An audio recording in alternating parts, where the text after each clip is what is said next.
I've got a video with Mr. Vinnie Micciche, owner, founder of Strolid. They do a fantastic job of following up with leads for dealers. They're an outsourced BDC. They do an amazing job, and I've asked him a couple questions pertaining to our industry, following up on leads, and kind of where they started. So please enjoy, and I look forward to the comments. Thanks. Awesome. So Vinny, like I said, thanks for joining. Really appreciate you being here. Really excited to talk to you about, the couple of questions that I've got for you. Our team is really excited for the information that you've got coming our way. I know I'm excited to share it with the dealers, but we'll hop right in.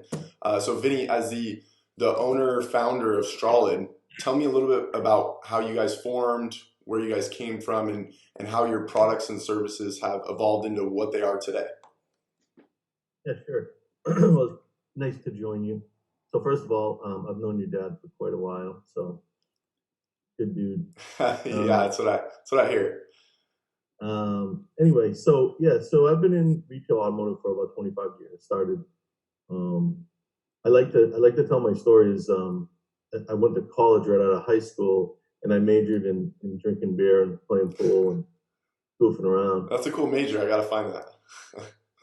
So my dad told me, maybe you should go try to work for a little while. I don't think you're ready for college. So I think he was right. And so I went into car business. I ended up going back and getting my degree, but I started selling cars when I was about 22 years old or so. And I started a BDC for a dealer group in Boston, late 90s. I was also when I went back to school, one of my professors showed me this new thing called Yahoo. And I thought it was pretty cool. And I was always intrigued with technology and what it could do to help. I always hated typing on a typewriter. That's how old I am. I actually had to do that. So when I saw a word processor, it was like mind blowing. And I always I used to think I was lazy, but it turns out I just like things that make my life easier, Yeah. So anyway, I started a BDC. It was mostly phones. I've been a sales manager. I went to NADA school. I ran a dealership for a couple of years. It's for the Ira Motor Group in Boston. We got bought out by Group 1 Automotive in 2000. So this is interesting for you too, because mid-2000s I was running a dealership and my boss became platform president for the whole East Coast.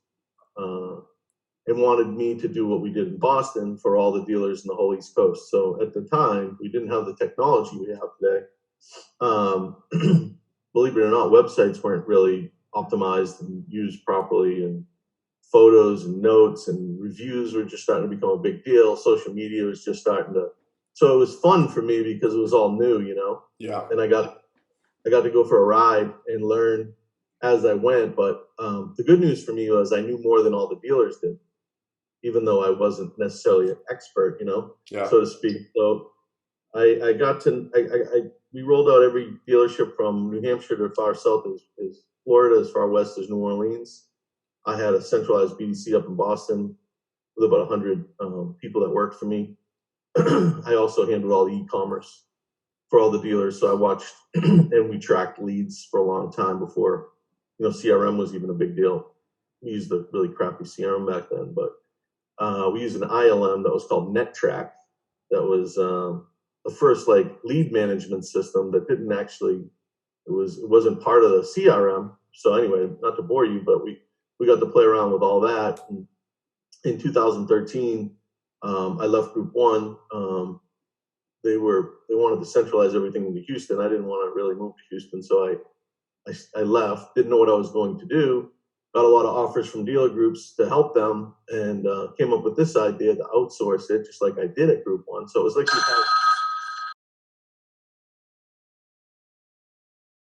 we're always trying to help dealers show them ways to get more conversion. Why is that important? Because otherwise you're just leaving it to chance. You're leaving it for for the customer to just happen to walk in, right? Yeah. If you can get fill out a form, now we can have a conversation, explain all the new, the new normal that's going on in the world, how we can save them time. We can have them do a lot of the work before they come in if that's what they choose. We can even take it as far as have them buy the car online, and we can help guide them through those different processes. So like I could talk forever about this because right now you got digital retailing, that's a big buzz. Yeah. I call it virtual selling. It's not digital retailing. Yeah, for sure. Like let's say you're a customer, Jordan, right? Yeah. And I can have a conversation with you. If you've walked through some of these digital retailing tools, it gets confusing when you get to pick the vehicle and there's a list of 20 cars with all different models and option codes and everything else. The first thing you need to do to sell a car to somebody virtually is they have to know what car they want to buy. I know that sounds pretty elementary, but that's where a lot of these tools, people jump off of them. And then you get to the trade, and then, how is your trade? Well, I'm going to tell you it's in excellent condition when it may not be. Then you get to credit. I'm going to tell you I have excellent credit, maybe I have good credit, So those are the hang-ups and the dead ends with those digital retailing tools where we can help, get them further down that funnel, so to speak, and get the dealer ready for them when they arrive. So I'm not saying digital retailing isn't going to start to improve and increase, but I think we're far away from it. So you get the website leads, like your leads come after the chat, text, Facebook Messenger, and then you get the factory leads, and then the third-party leads in that order. So if a dealer gets 100 leads a month and 80 of them are from third-party leads, there's not much Strolid can do to help that dealer. Yeah. Because like you said, every lead, isn't built the same. They're not weighed out the same. Every lead's different, and every lead that the dealer gets is going to cost them time and money to follow up with. So it's really important to make sure the quality. You hit the nail on the head there. The time and money is it's funny that a lot of dealers don't calculate that into their equation, but we do it for them. So we'll have I had a dealer recently say to me, well, we get this many leads, blah, blah, blah. And when I showed them what we charge to handle full service, because we have three service offerings that we offer now, they thought it was expensive. And I said, well, do me a favor, contact your controller and find out what your actual costs are to run your BDC. And he was blown up. Like he didn't know how much more it cost him to do it in-house than what we could do it for him for. Yeah. So there's a cost savings there. We try not to sell based on the fact that they're going to save money, but there is a savings by doing it with us due to the efficiencies that we bring. Yeah. But there's a lot of things: training, cost savings. We're here 7 days a week. You don't have to worry about us calling in sick, things like that. So some dealers resonate towards that, and some, as you know, would rather do it themselves. So those aren't necessarily customers of ours, but we do have new products that we're offering now that we think we can sell to everybody, like the Essentials package. Did Josh tell you about our Essentials package? No, we haven't chatted about it. We were going to talk later this week about your guys' chat and some things like that. Yeah. So we offer an entry-level package, a mid-level package, and then our full service now. So entry-level package is just to make sure, if I'm a dealer, I want to make sure that 7 days a week, 24/7, every lead's getting responded to. We can call and text during business hours within 10 minutes or less on every lead. So that's getting handled. And then we communicate appointments to the dealer. We communicate hot leads to the dealer. We clean up bad leads for the dealer.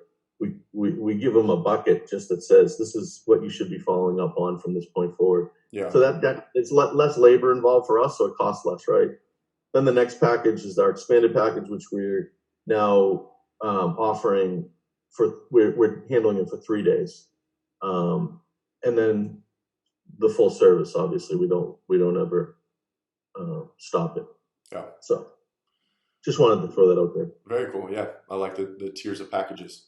So yeah, I appreciate all that really valuable information. I like how you explain things, kind of like how Ron does, and start at the beginning, and where did we come from, and what did we learn, and all the way up to now. So that was really, really valuable. I appreciate it. It sounds like maybe I'll have to beat your dad up and get some information out of him too. Maybe chat with him sometime. He sounds like a smart guy.